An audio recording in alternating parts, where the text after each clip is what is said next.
Natural gas is at a 30-year low, not inflation adjusted. So the last time natural gas was this cheap was 30 years ago, not taking into account inflation. And what that really means is natural gas is almost free right now. DEC, Diversified Energy Company.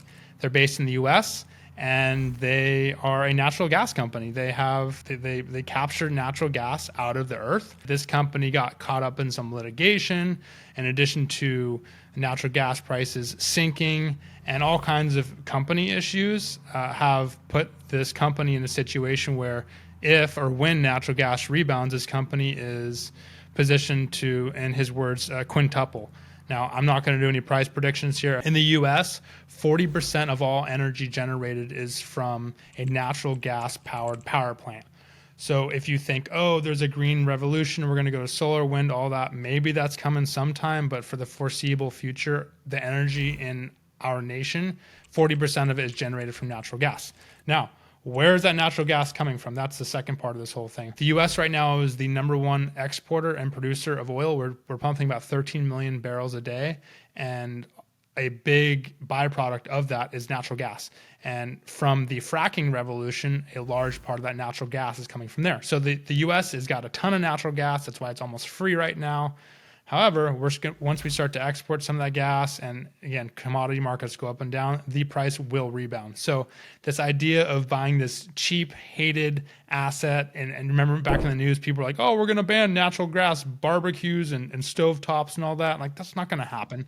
It is a perfect play for someone who says, hey, I'm going to park my money in natural gas right now. I'll wait 5-10 years and I'm going to quintuple my money. So that was my second favorite investment. So, and just to be clear what you said, because I think it's a really interesting thing to key on, is the US, is the leader in oil production in the world, right? And natural gas is a byproduct of this. So this is one of the reasons, because we've done such a good, like, fracking. It's interesting, fracking 5 years ago, 10 years ago, there's all this conversation about all the negative consequences of fracking, but really the ship has sailed. Like, we're fracking everywhere. We're producing a lot of oil, and this natural gas is a byproduct of the fracking process. Is that right? It's exactly right. And I've explained it, I think, in the last, or in a different episode we recorded.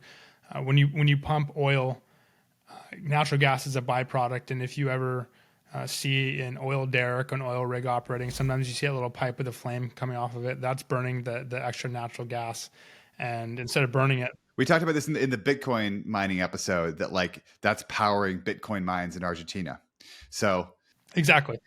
And so instead of burning that off, why not capture it? And that's what in fracking, there's actually a larger percentage or ratio of gas to oil in that process. And so capturing that gas is a whole nother market that these companies can capitalize on.